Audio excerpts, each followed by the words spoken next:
They thought kicking me out was easy. They didn't know I had the map to their entire criminal operation. You know, sometimes life just hits you with something so messed up, so beyond belief, that for a minute, you just stand there trying to figure out if it's actually real. Like, is this seriously happening? That's kinda how I felt back on June 15th, about 3 months ago now. It was a Thursday. Supposed to be a big day, right? My dad, Mr. Sterling, was officially stepping back from running Sterling Industries, the family business he started from pretty much nothing 50 years ago. Everyone figured I'd be taking over. I mean, why wouldn't I? My name's Michael, by the way. I'm 45 years old. And Sterling Industries? Man, that company wasn't just a place I worked. It was my life. Seriously. I practically grew up in that place. When I was a kid, like maybe 10 years old, I'd go with my dad on Saturdays, just hanging around, helping sweep floors, run errands. It wasn't long before I was doing odd jobs, then summer jobs in different departments, the warehouse, shipping, even sitting in on sales calls. I learned that place from the ground up. Every single piece of it. After high school, I skipped college. Dad always said practical experience beat a degree any day. And I believed him. So, I went straight into Sterling Industries full-time. That was 27 years ago. Started in production, moved to logistics, then sales support, and for the last 10 years, I'd been working super close with Dad on the operational and financial side. I wasn't some fancy executive with an MBA, but I was the guy who knew how everything really worked. Every process, every connection, every hidden corner of that company. I knew where the bodies were buried, if you know what I mean. Not literally, thankfully. Mostly. My brother, David, he's 40. 5 years younger than me. He went the college route, got a business degree, even an MBA. He joined the company maybe 7, 8 years ago. Dad always kinda babied David, gave him the easier roles, the ones with fancy titles but less actual responsibility. David talked a good game, all about modern management and synergy and whatever buzzwords were popular that year. I just worked. I kept the trains running on time. I handled the stuff that was too messy or too complex for the official channels. So, back to June 15th, Dad called a family meeting at the main office boardroom. Me, David, Mom, Mrs. Sterling, she's always been involved, handles a lot of the administrative stuff, knows where all the personal bones are buried too. We sat down. Dad, he's 70 now, looked kinda tired, but also determined. He started talking about his legacy, about passing the torch, all the usual stuff. I was ready. I'd put in 35 years total, 27 years full-time, waiting for this moment. Then he dropped it. Like a lead weight. So, Dad says, looking at David with this proud smile, I've decided that David will be taking over as CEO. Effective next month. I just blinked. You know? Like my brain needed a second to catch up. David? CEO? He blinked too, actually. A little smirk played on his lips. Mom smiled, this tight, almost smug smile. I looked at Dad. Dad, I said, trying to keep my voice steady. David? But I've been here my whole life. I know the company inside and out. I thought. Dad cut me off. His voice changed, became hard. Michael, he said, you've been valuable, very valuable, but the company needs a new direction. Fresh blood, modern ideas. David has the education. He understands the future. Education? Modern ideas? David could barely run the quarterly reports without my help. This wasn't about the future. This was something else. What about me? I asked. My role. We think you'd be a great head of operations, Dad said, the offer sounding totally fake. More of a senior advisor role, really. Let David handle the big picture. Head of operations? They were kicking me to the curb, just with a fancy title. That job was a dead end. It was a way to sideline me, keep me quiet, and give David total control. After 35 years, everything I'd worked for, everything I knew, suddenly irrelevant. The anger, it hit me then. Not like an explosion, more like a cold wave. But under the cold, there was this burning clarity. Head of operations, I repeated flatly. So David, who's barely worked here full-time for 7 years, gets the CEO job I busted my butt for my entire adult life? And I get a ceremonial role. Mom leaned forward. Her voice was sweet, but her eyes were ice. Michael, dear, sometimes you just have to accept change. David is ready. You've done wonderfully in your supporting roles. But this is the next level. Supporting roles. That's how they saw it. Me, The guy who handled the shady financials they didn't want anyone else to see. The guy who smoothed over the illegal dumping issues with the right donations. The guy who set up those offshore accounts for tax purposes that looked suspiciously like money laundering? Yeah, just a supporting role. I understand, I said slowly. My voice was quiet. Too quiet, probably. That's another thing they underestimated. They saw quiet as acceptance. Weakness. If that's how it's going to be. Dad seemed relieved. Good. So, we'll make the announcement next week. You can start transitioning David in immediately. Okay, I said. Just one question. Since I'm being transitioned out of my core role after 27 years full-time, what about severance? Standard practice, right? Dad and Mom exchanged a look. David smirked. Severance. Dad chuckled, a dry, unpleasant sound. Michael, you're not being laid off. You're being offered a new role. Head of operations. So, no severance. But don't worry, you'll still get a paycheck.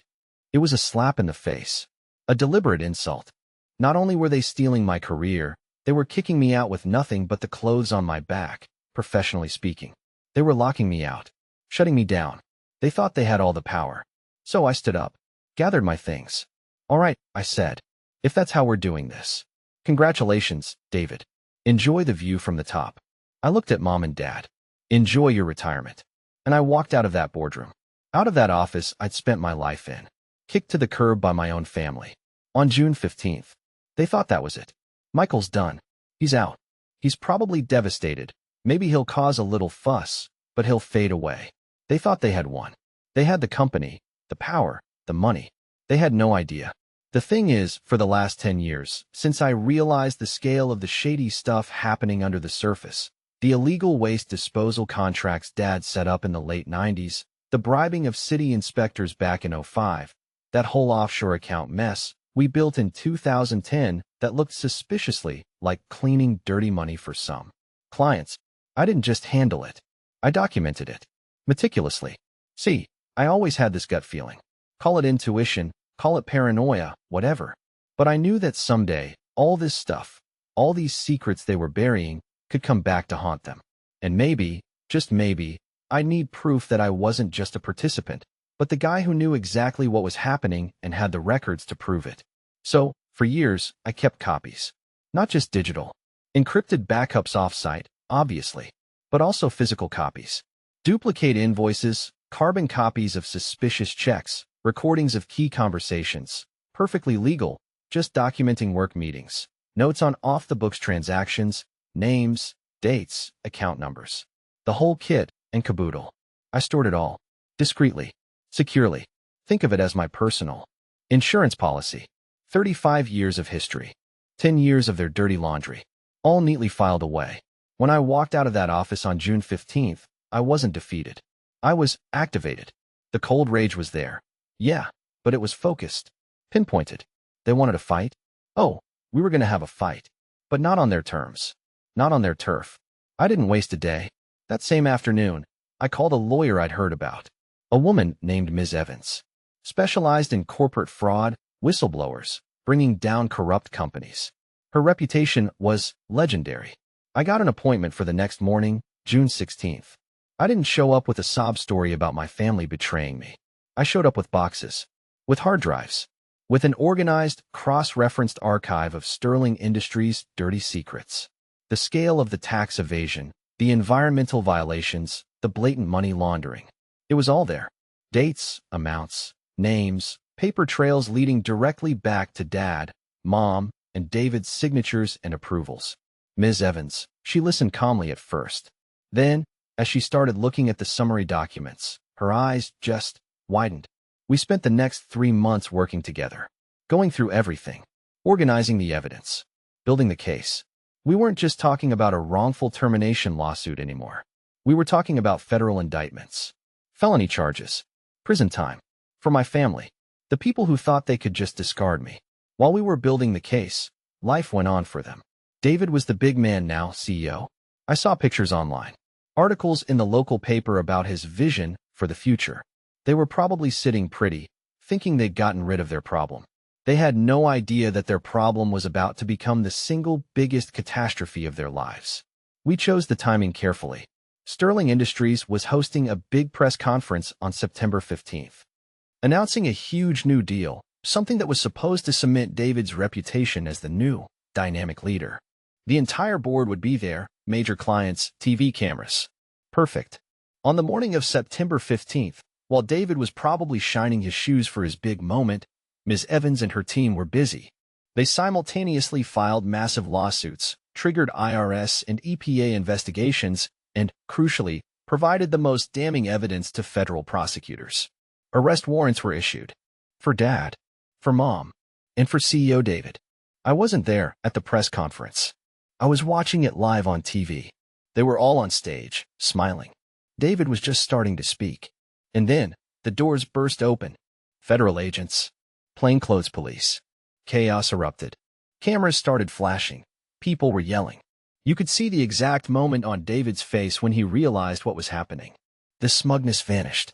Pure, gut-wrenching panic. Dad looked utterly bewildered, then enraged as the agents approached him. Mom just looked faint. They tried to resist, tried to talk their way out of it. Didn't work.